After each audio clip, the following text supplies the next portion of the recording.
On behalf of the Charles Koch Institute and the Charles Koch Foundation, I'd like to welcome you to Advancing American Security, the Future of U.S. Foreign Policy. We are thrilled to have such a large audience and to see people here from so many different institutions within the foreign policy community. When the Cold War ended 25 years ago, the United States emerged as the unipolar power in the world. Since then, U.S. foreign policy has focused on maintaining American primacy. This has meant the frequent use of force, a military budget the size of the next 7 or 8 countries combined, and an active policy of spreading American power and values. After a quarter century of this approach, it's time to ask, has our foreign policy been working? Is it making America safe? Should we continue on this path? And if not, what do alternative approaches look like? Now, as all of you are no doubt aware, there is never a shortage of talk here in Washington. However, we believe that for a long time, our foreign policy discussions have been too narrow and have failed to include a broad array of voices. This is why we have brought together so many of the best scholars from around the country to help expand the conversation and promote what scientist and philosopher Michael Polanyi called a republic of science. Our goal is ultimately to learn from the best minds in the business how to better advance American security. We'll begin this morning with a diverse set of evaluations of the past and present. Then in the afternoon, we'll pivot to a consideration of the future of American foreign policy. Throughout the day, we should be asking ourselves whether our foreign policy is strategically sound and makes America safer, whether it is economically sustainable given our fiscal situation, and whether it is consistent with our principles as a nation. We are confident our speakers can help shed light on these critical issues. Now, starting our conversation is Dr. Andrew Bacevich. Dr. Bacevich is Professor Emeritus of International Relations and History at Boston University. He is also a retired career officer in the Armor Branch of the U.S. Army. Lastly, he is the author, co-author, and editor of a dozen books, including his most recent titled America's War for the Greater Middle East, A Military History. Ladies and gentlemen, please welcome to the stage Dr. Andrew Bacevich. It's all pretty dramatic. Well, I think I'm going to talk for about 30 minutes. Should give us some time to have questions and comments when I'm done. I understood my task to be to talk about the course of U.S. foreign policy since the Cold War ended. When those dramatic scenes occurred, the ones that were just on the videotape, the Berlin Wall being pulled down, I have to say that event caught me, the end of the Cold War caught me completely by surprise. I was then a serving officer assigned to a unit in the western half of a Germany that had been divided since the immediate aftermath of World War II, but which was now about to reunite. As someone born the very month that George Kennan's famous X article appeared in Foreign Affairs, I actually had come to view the Cold War as synonymous with international relations itself, and I assumed that the Cold War would continue indefinitely. So when it actually came to an end, I was clueless as to what that signified. Others, however, claimed to know what it signified and were quick to say so. With the passing of the Cold War, history itself had ended. So one individual wrote to great acclaim in a notion that very quickly became, in essence, the conventional wisdom. But the verdict was in. No alternative existed to liberal democratic capitalism. Our approach to political economy was now the only plausible approach, as the rest of the world was sure to acknowledge. Unipolarity defined the New World Order. The United States was now the sole superpower, the big enchilada, positioned to exercise what some were calling benign global hegemony. Americans and everyone else on the planet were sure to benefit if the United States embraced the opportunity and indeed the responsibility to lead, so the proponents of this argument claimed. Now, endowing global hegemony with a simulacrum of plausibility were the advantages enjoyed by the United States as it entered this post-Cold War era. Those advantages were economic, technological, cultural, and ideological, but above all else, they were military.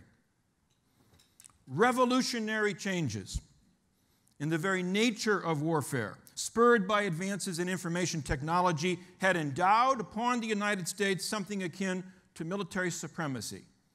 Not military strength, not military advantage, not military superiority, supremacy. Never, it was claimed, in all of recorded history had a nation or empire enjoyed such a military edge over any and all competitors.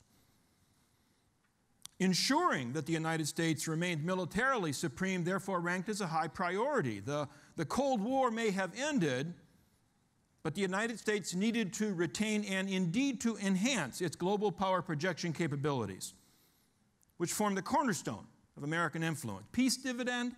Forget it. It's important today to recall the triumphalism that crowded out serious thinking in the 1990s. It's also worth noting, I think, that different interpretations might have been possible, different interpretations about what the end of the Cold War signified. Granted, an alternative interpretation would have required uncharacteristic modesty on our part. Americans might have seen the end of the Cold War as the event that finally rang down the curtain on what had been a catastrophic century. One that had inflicted immeasurable suffering and caused untold damage, both moral and material. We might have seen the end of the Cold War as a moment calling not for celebration, but for contrition, soberly reflecting on all the horrific evil that man had done to man, for making amends and repairing damage, for begging for God's forgiveness. To be sure, not all of the sins committed between, say, 1914 and 1989 were attributable to America, but we had by no means been innocent bystanders. Americans, especially those with access to media megaphones, chose otherwise, however. Those in a position to influence opinion chose to see the end of the Cold War as a vindication. After all, we had won. Victory implied validation, not only in the struggle against the Soviet Union, but also in the larger sense of concluding the 20th century on a high note. In the end, things had come out all right. The American century, as Henry Luce had branded it, turned out to be a good news story. To cite one of the favorite cliches of the 1990s, when history ended, it found us on the right side. Heck, we defined the right side of history, as any number of politicians and pundits were quick to point out. This triumphal mood had important implications for policy. Of particular importance were changing attitudes with regard to the utility of force. Instead of something to be husbanded and used as a last resort, military power now became, in the eyes of policymakers, Republicans and Democrats alike, something to be put to work. During the Cold War, the principal role of military power had been to defend and deter pursuant to a larger strategy of containment. The end of the Cold War rendered such thinking out of date. Military power now became an instrument used to shape, this became a favorite term in national security circles, coercion, actual or threatened, promised to bring others into compliance with American expectations, completing the job that God or Providence had assigned to this nation. Now, prior to September 2001, this self-congratulatory line of thinking gave rise to minor mischief, but to no debacles larger than, say, the failed intervention in Somalia. Yet informing such thinking, the arrogance and hubris informing such thinking was profound and would eventually prove to be pernicious. To illustrate the point, let me cite my favorite artifact from these days. I carry it wherever I go. You can see it's all sort of tattered and torn. Those of you who are in the front can see this more clearly than everybody else, so let me describe it. It's the cover of the New York Times Magazine, dated March 28th, 1999. You can see the image. It's of a clenched fist, painted red, white, and blue, Old Glory on display. But more important than the photograph is the text in the bottom right-hand corner, which I will read to you. What the world needs now, what the world needs now for globalism to work, America can't be afraid to act like the almighty superpower that it is. Now reflect on that for a moment. Almighty, you know, omnipotent, godlike. And this from the New York Times, no less. Well, the events of 9/11 caught the almighty superpower napping, to put it mildly. And it fell to George W. Bush to explain what had occurred and what actions the nation's national security apparatus would take to prevent any recurrence. Bush wasted no time in offering his interpretation. As Yogi Berra once put it, it was déjà vu all over again. We have seen their kind before, the president told the American people 9 days after the attack. They're the heirs of all the murderous ideologies of the 20th century. They follow in the path of fascism, Nazism, and totalitarianism, and they will follow that path all the way to where it ends in history's unmarked grave of discarded lies. Victory over this new enemy would affirm the verdict of the 20th century, rendered by the end of the Cold War. The path ahead was clear, mapped by the path the United States had traversed in emerging as the almighty superpower. Through war, the United States would extend the American century into the indefinite future to its own benefit and to the benefit of the entire planet. In typically unvarnished language, Donald Rumsfeld laid out the task. We have a choice, he remarked not long after 9/11. We have a choice to change the way we live, which is unacceptable, or to change the way they live. And we chose the latter. Now, why the American way of life qualifies as immutable is a question that we will leave for another day. Let's focus our attention here on the stated aim, indeed the imperative of changing the way they live. They, of course, remaining unspecified. The implied approach was not through suasion or seduction, but through blunt coercion. And the urgency associated with the task suggested that the requisite changes in the way they live needed to occur sooner rather than later. But what made the Defense Secretary so confident that this was a feasible undertaking? I think the question answers itself. The presumed trajectory of history, combined with the American mastery of war, made this feasible. Both of these propositions, products of the decade between the Cold War and the beginning of the global war on terrorism, were now about to be put to the test. And you know what followed. The Bush Doctrine of preventive war, targeting, at least for starters, the axis of evil. The unveiling of the so-called freedom agenda, applicable to every nation, whether they like it or not. And the initiation of a war of choice against Iraq, expectations of a quick, easy, definitive victory giving way to an epic quagmire. If we change the way they live, it hasn't been for the better. We'll fast forward another decade and a half, and war has now become permanent. We don't call it the global war on terrorism anymore. We don't know what to call it. We don't know how to win it. We don't know how to end it. For the most part, even in the midst of a presidential campaign, we don't even talk about it. Members of the American political class today accept war as a normal condition. And so too, sadly, does the American public. Meanwhile, global hegemony has become a sour joke. If hegemony implies control or dominion, U.S. efforts tend to produce something like the opposite. In places like Iraq and Libya, we have sown disorder that borders on anarchy. A week ago today, I sat in on a conversation about the course of U.S. policy, where we find ourselves today and where we ought to go next. Among the participants in this small group were two former officials from the George W. Bush administration. The one individual had served in a senior State Department billet. The other had held a staff position on the National Security Council. And I must report to you that my encounter with them was beyond unpleasant. I don't know what I expected to hear from these two Bush loyalists.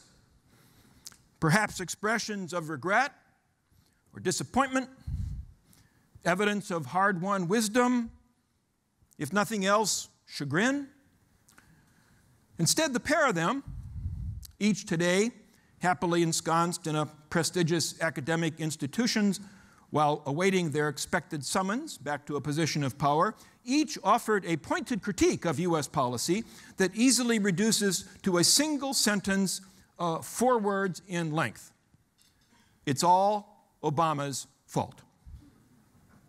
Pick an issue: violence, corruption, and political instability in Iraq, a bloody civil war in Syria, the rise of ISIS, deteriorating conditions in Afghanistan, aggressive Russian action in Crimea and the Ukraine, muscle flexing by China. In each and every case, the cause, in their judgment, is plain to see: the failure of the present Democratic administration to provide forceful leadership.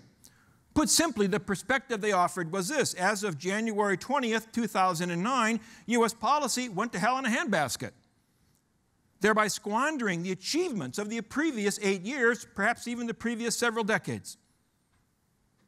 In the Islamic world, the mistakes attributed to the Obama administration were said to be particularly grievous. The Bush veterans charged Obama with disengaging from the region.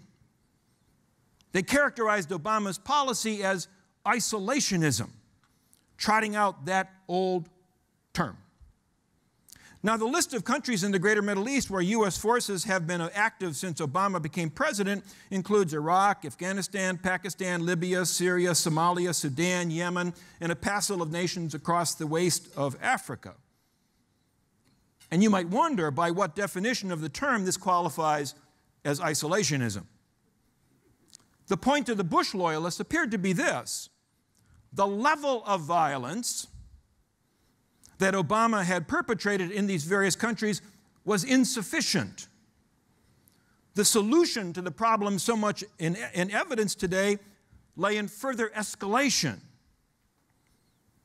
Obama, they charged,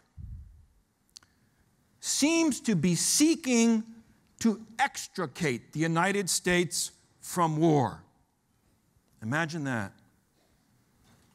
Here was the ultimate confirmation of his folly. The situation, in their judgment, requires more war, not less, and war waged on a larger scale to boot. I must confess to you that I found the breathtaking smugness, the naked partisanship, and the grotesque dishonesty of these two individuals a bit difficult to take.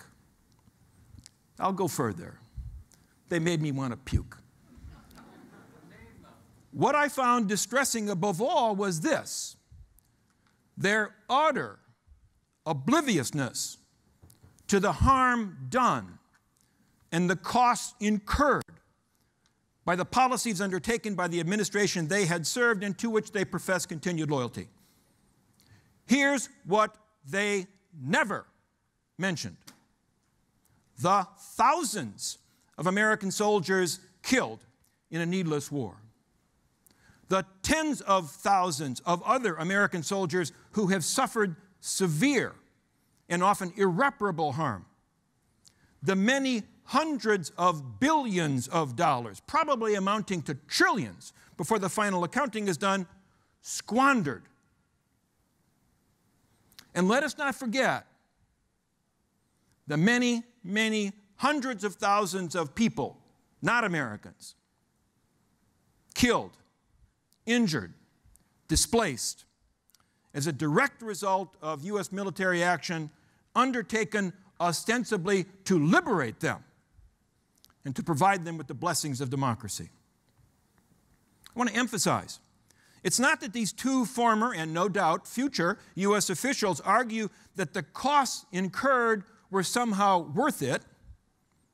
It's not that they weigh pain against gain and find that benefits outweigh what has been lost. Rather, it's that they refuse even to acknowledge the existence of cost. They just aren't interested. They're too busy peddling platitudes about the absence of any alternative to American global leadership and the need to fulfill America's putative responsibilities. They can't be bothered to consider what the actual exercise of so-called leadership has wrought in a place like Iraq. Here, it seems to me, is the very essence of the American foreign policy establishment vividly on display. Incorrigible, impervious to learning, and morally inert. Let me emphasize that this charge is as applicable to the Democratic wing of that establishment as to the Republican wing. Both wings blindly adhere to what President Obama himself has disparagingly described as the Washington playbook. And they stick to that playbook regardless of outcomes. Both wings of that establishment lack the imagination even to conceive of an alternative, which could, of course, put a crimp on their own career plans. This establishment is incapable of reforming itself. It must be dismantled, its playbook discarded, its myths about leadership and isolationism exposed as self-serving untruths. The elites to whom we entrust the security of our nation are unworthy of trust. They have demonstrated that fact by their own ineptitude and by their inability or refusal to confront their own abysmal failures of judgment.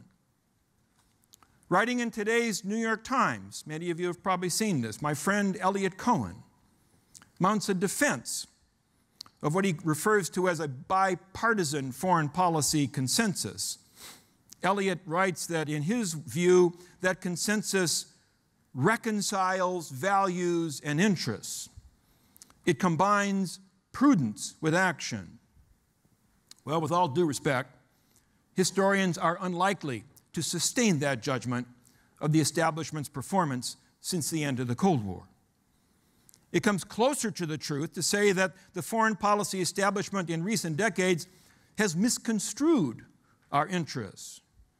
It has acted without regard to prudential considerations, and it has repeatedly compromised our values. I should emphasize that that view won't make it onto the op-ed pages of the New York Times. One might think that a presidential election conducted in the midst of an aimless and open-ended war might shine a spotlight on that establishment's deficiencies. Surely, the ongoing presidential contest should provide the moment for a searching reassessment of U.S. policy, a fundamental examination of the precepts that got us into the mess that we're in. Indeed, the prospect of those precepts being challenged is what has Professor Cohen in such a lather. That is to say, the prospect that a challenge to the prevailing consensus could come from the likes of Donald Trump.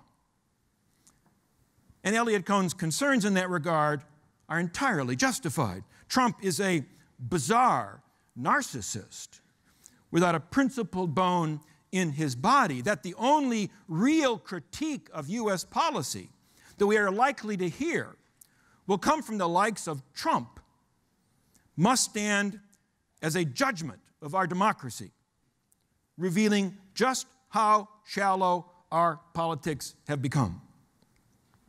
Between now and November, there'll be a foreign policy debate of sorts, I suppose, and that debate will consist of the tightly scripted Hillary Clinton reciting familiar bromides, while Trump, more or less like my 5-year-old grandson, just blurts out whatever comes to mind.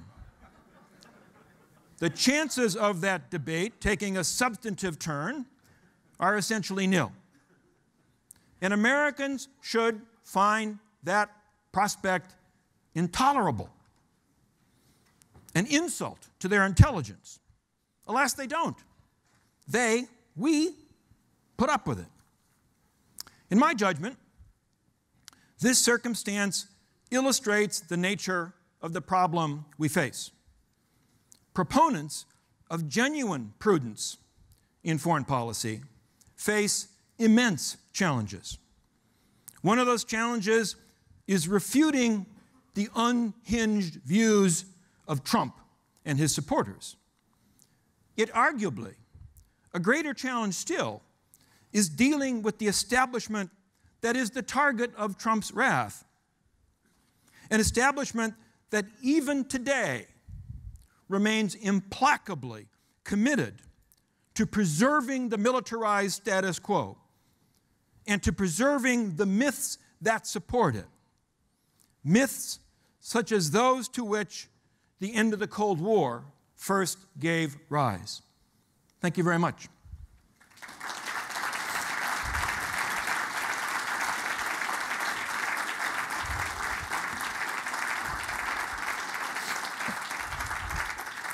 So that was pretty close to 30 minutes, wasn't it? So anyway, I welcome any questions or comments. I believe that there's a microphone or two that are going to circulate. You should raise your hand. The person with the mic will come to you, and we'll be glad to hear what you have to say. And if nobody raises their hand, I'll go get my breakfast. Yes, sir. Good morning, sir. My name is Abdul Ali Siraj. I'm the president of the National Coalition for Dialogue with the Tribes of Afghanistan. And I really appreciate your understanding of what we are facing in the world today after the Cold War ended. And I'm proud to say that 3 million of our people were sacrificed during the battle with the Red Army in Afghanistan with the help of President Reagan. We managed to bring the communist regime to its knees, although we do not get any credit for that. My concern, sir, is that this unending war in Afghanistan that's been going on since the intervention, I would not say intervention, because we do not believe that the United States intervened in Afghanistan. We welcomed United States troops inside Afghanistan. This has now been going on for the last 15 years. Sir, may I interrupt just for a second? Yes, sir. Because there's probably going to be other people who want to ask questions. Yes, sir. You should go ahead and pose your question. My question is, sir, why is the United States supporting or backing Pakistan when they know very well that Pakistan is involved in interfering in Afghanistan's affairs and is supporting the terrorists and the Taliban inside Afghanistan? I think it was in the Jeffrey Goldberg article, the Obama Doctrine. Wasn't it with regard to Pakistan? Obama said something like, it's complicated, explaining the U.S. relationship with Pakistan. I can't give you a good answer to your question. The contradictions in forming U.S.-Pakistani relations go back decades. I would cite this relationship as one example of the way in which the foreign policy establishment refuses to learn, adheres to its playbook regardless of the untoward results. But that's about the best I can do, sir. Right over there, sir. He's raising his right hand, and he's just about to stand up. Yes, there you are. Right, you're looking left, you're looking right, now you need to stand up. There you go. Okay. Thank you. Bill Goodfellow, Center for International Policy, one of your disciples. Here's a question I have. Hello, Bill. Yes, if you can answer this question, I will be very impressed. One of the problems I couldn't answer the question on Pakistan. Well, I agree with you completely in terms of the elite. Here's the problem, though. The American people, almost instinctively, if we get hit with another, however minor, terrorist attack, which I think is probably inevitable, the reaction almost automatically is, well, whoever hit us, we got to bomb them. And if we don't know who it is, we'll bomb somebody else, and we'll spend more money. How do we convince the American people that these military expeditions abroad actually make it more likely we're going to be hit at home and make us less safe? So I'm going to go back to the Pakistan question. That's a good question. I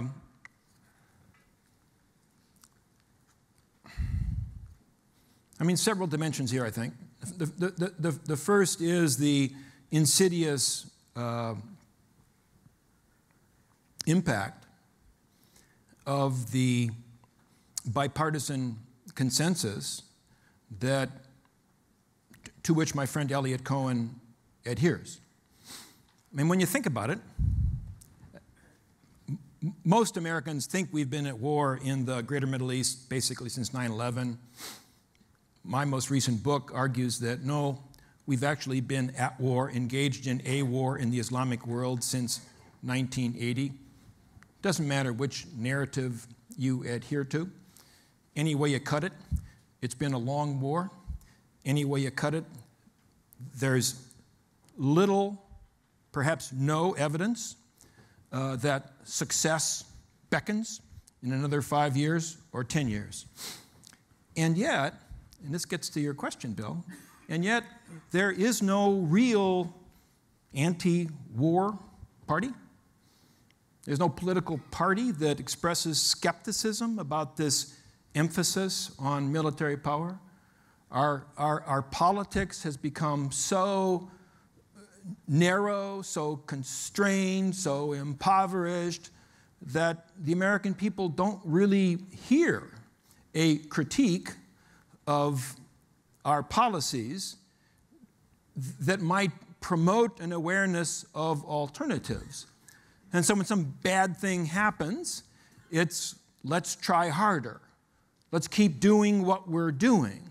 So the real failure, I think, is a failure of education that Americans are not aware of policy alternatives, are not aware of the costs that are incurred by this militaristic course that we have been following for some number of decades now.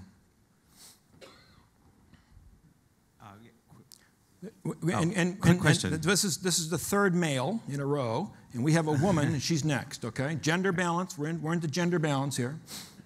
Thank you for being here. I think a lot of the question on when to use military force and how you use military force depends on the nature of your force structure. So I was wondering if you could comment on and elaborate on your Dallas Morning News column where you questioned the utility of the AVF. Say that one more time. Could you comment and elaborate on your Dallas Morning News column where you questioned the utility of the all-volunteer force? Well, I've been questioning the efficacy of the all-volunteer force for like a decade now, and I'm glad that at least one person noticed. I'm grateful for that. And this is another item that if we actually had a serious politics in a presidential campaign, people would be talking about it. So here's the history, right? The Vietnam War led Americans to choose to abandon the tradition of the citizen soldier and to opt for relying on what the founders of this republic would have referred to as a standing army. And for a time, that seemed like a pretty smart move. For a time, it seemed that it gave us a well-trained and disciplined and competent military force, and not inconsequentially, it left the rest of us totally off the hook. All we had to do was cheer to support the troops. But I think increasingly since 9/11, we should come to recognize the downside of this arrangement. One of the downsides is the resulting distance, substantive distance, gap between the American military and the American people, in essence, has allowed the state to do with the military what it wants to without having to take our views into serious consideration. And the result, in my judgment, has been that the state has subjected the American military, all those soldiers that we profess to love so much, has subjected the American military to serial abuse. And the state gets away with it. We know our only job is to cheer on the sidelines. So I think there's a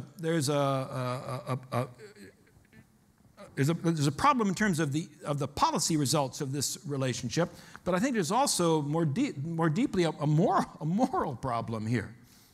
I mean, what kind of democracy is it when we find it tolerable for American soldiers to be sent off on 4, 5, 6 combat deployments to no end whatsoever, while the rest of us continue to live our lives as if no war existed whatsoever? I, for one, am deeply, deeply troubled by that. It's not for me to tell you how to think, but I think you should be deeply troubled by that as well. Yes, ma'am. Sir, as a retired military officer, I support your point about the cost to the military and the families, particularly from the wife's point of view. I was a member of the Fort Belvoir Chapel, where the wives would discuss their husbands getting sent off on multiple deployments and coming home and buying furniture and calling it blood money.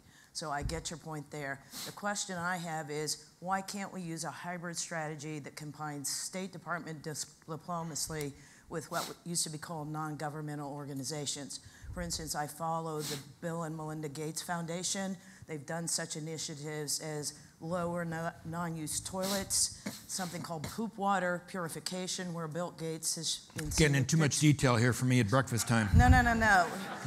What they did is they took sewer water and turned it into fertilizer, extremely pure water. I got it. I'm just saying I haven't had my breakfast yet. There's also stuff that Samaritan Purse has done, where instead of standing the standard military folks in uniform, sent a field tent hospital that could take care of patients. I think if we showed the best of America, which is our compassion, our medical skills, our science and technology advancements, and showed how we could use it to people in distress or starvation or low-income areas. For instance, another thought I had... I'm thinking this is an op-ed, not a question, right? No. Okay. No, I'd like to do research on that in the future. I'm not there yet. Is Angela Merkel's government has developed a solar panel... But you do have a question here. ...washer and dryer. Right. How, from your perspective as an academic, could we take that kind of thing and turn the focus from the U.S. military always being the bad guys to a positive part that they could show up with, for instance, in the tsunami in Thailand, water salinization? Then we score points when we use our combination of diplomacy. We're going to let him answer now. Thank you. Got it. Clearly stated. Wonderful ideas. I probably would endorse at least half of them. But the real question you asked is, why can't we wean ourselves from the preference for relying on military power as opposed to exploring some of these alternatives? And the answer is, in the free book that I wrote that is being given away out in the foyer. I mean, the book is an old book of mine called The New American Militarism. And what the book argues, it tries to explain how, in the wake of the Vietnam War, as a result of a confluence of events, the American people came to have this conviction that relying on military power is the best way to secure our interests and to advance the cause of, all that's good in the world. And it grieves me that despite the manifest evidence that this new American militarism doesn't work, that nonetheless it continues to exercise great sway, particularly in this city. So No easy answer, but somehow or other the American people need to be brought to understand that military power has limited utility, and that indeed in trying to secure our interests in the world, however we define those interests, there are alternative means that ought to be explored. Sir, hello. I'm John Utley, publisher of the American Conservative magazine. Can you address NATO a bit? It almost seems that they have their own, NATO has its own foreign policy. When you hear the generals or the staff, and the relations with Russia, the new missile system, is it an aggressive one that they're putting in Romania? And why don't the Europeans pay for some of this? Why are we so anxious to pay for it all? Well, that's a good question. The week before I had my unpleasant encounter with the Bush officials, I was in Europe, spent a time in a few days in Poland, and then a few days in Lithuania. My first visit to Lithuania, whence my paternal grandfather came to this country. And the visit to both countries was illuminating, and to your point, it was illuminating because I came away with, I think, a better appreciation of the absence of confidence among Eastern Europeans about their ability to manage their own, to address their own security needs in a European context. I understand why they're afraid. That said, that doesn't mean that we have to endorse their point of view. It seems to me manifestly the case that in contrast to the late 1940s, when the Western Europeans needed us, and we responded in an enlightened policy. In contrast to that, in the present day, they are manifestly able to meet their own security requirements, which are relatively modest. Russia is not the Soviet Union. They're rich enough, they're numerous enough, if they just get their act together. And they're never going to get their act together as long as we continue to say, not to worry, not to worry, not to worry. When things go bad, we will come to your rescue. And so we've got a country like Germany that, if I'm not mistaken, currently spends something like 1.8% of GDP on its defense. Why should they bother to spend more when the Americans are going to handle the problem? So my judgment about NATO is this. I think NATO continues to serve a useful purpose, and the useful purpose is the same purpose that it served back in 1949 when it was created. It's an alliance to secure Europe. And that's what NATO should do. And Europeans in NATO should do that. So what we ought to do is to, here we are in 2016, we ought to have a policy that says, fellas, 2026, we're out. 2026, the United States is out of NATO. You've got 10 years to figure out how to meet your own security requirements. And there will be a number of interim steps between now and then to do that. And I think it's important for us, I think it would be useful for us to withdraw from NATO, not simply because then we're not stuck paying the bill for their security, but for another broader reason. And that is that if you look at the trajectory of U.S. policy, particularly since the end of World War II, where our commitments to global security get ever larger. I mean, the illustration of this is the Pentagon's global footprint. We got a U.S. European command and a U.S. Pacific command and a U.S. Southern command and a U.S. Central command and a U.S. Africa command, and we've got cyber command and we're Northern command. The Pentagon's got the entire globe, to include cyberspace, sliced and diced. 4 stars responsible for every part of the planet, probably heading to every part of the universe. And yet, we never get the job done. We have never, since the end of World War II, said, okay, mission accomplished. We can come home now. And it seems to me that Europe is the place where we ought to be able to declare mission accomplished. You guys own it. And to set that precedent that it is possible for the United States to actually achieve its purposes and therefore to withdraw, not to return to isolationism, but then to be able to attend to priorities that have become more urgent and more important. Yes, sir. Andrew Ray McGovern, Veteran Intelligence Professionals for Sanity. We can't get into the Washington Post or the New York Times either, despite the hundreds of years of cumulative experience in intelligence and foreign affairs. My question is this, it relates to that fact. We can't get the job done, we can't get the mission completed. I guess it all depends on what the mission is. Perpetual war, really good for business, you know? Peace, not so much. And so, if Americans are malnourished on the media, which they are, one has to look at who owns the media. Is it not the same corporations who profiteer on tension and on war? Well, there's a deep cynicism that informs this question, to which I reluctantly subscribe, because it seems to me this is a partial explanation. I mean, Ike was right. There is a military-industrial complex, or maybe it's a military-industrial academic congressional complex. But there certainly are powerful interests that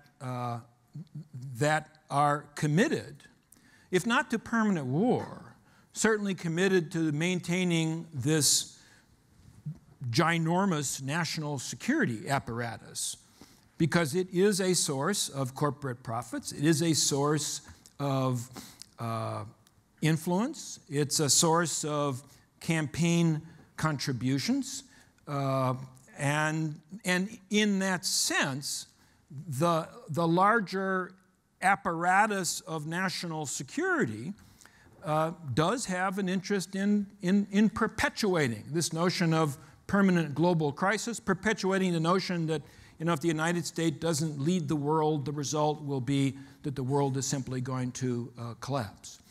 I don't think that's the only explanation, but I think that explanation has to be included in our efforts to come to some understanding about why it's so difficult to bring about change.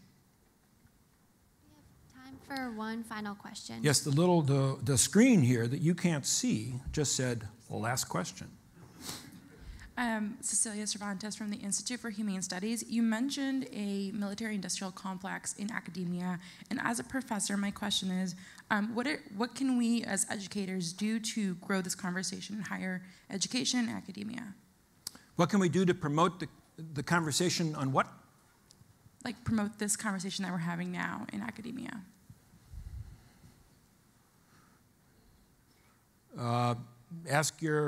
Ask professors to use my books in their courses.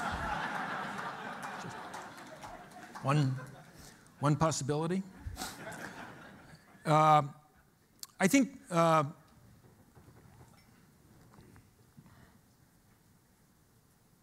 mean, you know, God, it's a great question. I'm sitting here stumbling. And I'm stumbling because I'm close to despair myself at the absence of serious conversations, at the disengagement of the American people, at our preoccupation with you know, why did Prince die as an urgent question that takes precedence over the course of U.S. policy that leads to the death of far larger numbers of people than one particular rock star. We are a provincial people in this big country of ours. And I'm fumbling. I hate to end the talk on such a graceless note, but unless we can find new avenues of education that circumvent the stranglehold on debate that the mainstream media tends to have, then I fear that we're stuck where we are. You asked a great question.